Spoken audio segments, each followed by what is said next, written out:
So the problem with this is normally I'd want to end this like going from here to that corner. I wouldn't want to staple where you did, mainly because we don't want those two to connect. And there's a big, like you can see the indentation right there. That's not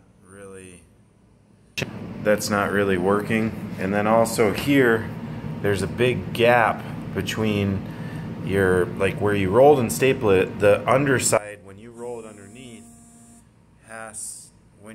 underneath has to touch the pad. That's a general rule. So it can't be rolled and stapled right here. It's got to be touching there. You know what I mean?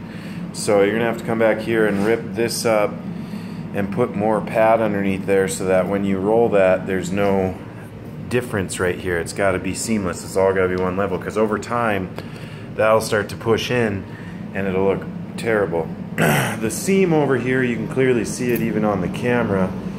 I don't know if you need to clean the piece or if you guys are doing something wrong in the seaming process, but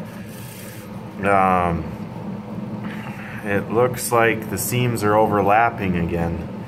You got to watch for that, because then when they come in and they look at this, you can clearly see that seam. That's not good.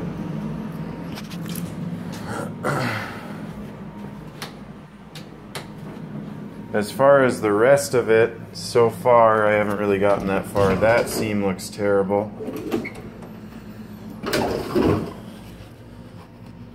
You got to quit overlapping them. That's what's happening, is these seams are getting overlapped and they're turning out bad. So we got to quit with that. You know, and stuff like that doesn't look very good. We're almost, when seams are bad like that, we almost want to come back through and vacuum them. And then even with this here, you want this to end underneath the center of the doorway, not at the end of the doorway. Always in the center. That's where we end everything, and that's where we seam everything, unless otherwise specified. We're lucky this is a crappier place, so it's not as big a deal, but we gotta stay on this, guys. That seam is terrible back there.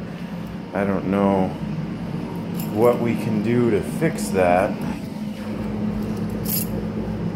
Yeah, it's overlapping. Actually, what we'll have to do,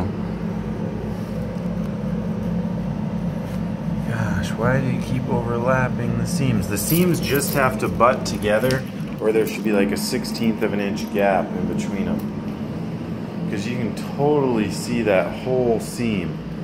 So I want you to pull that carpet back and do the method I showed you. Put the hot seamer on the back of the seaming tape and pull it off piece by piece.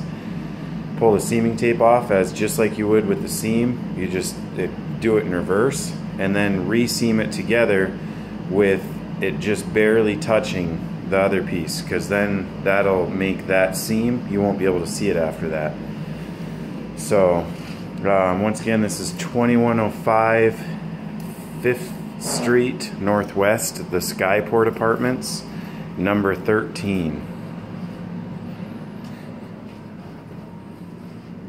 So the main goal of what we're going to do when we come back is, since you already stapled this, you got to get something in between there so that that doesn't bow down like that, and then you also got to fix this and then fix that seam.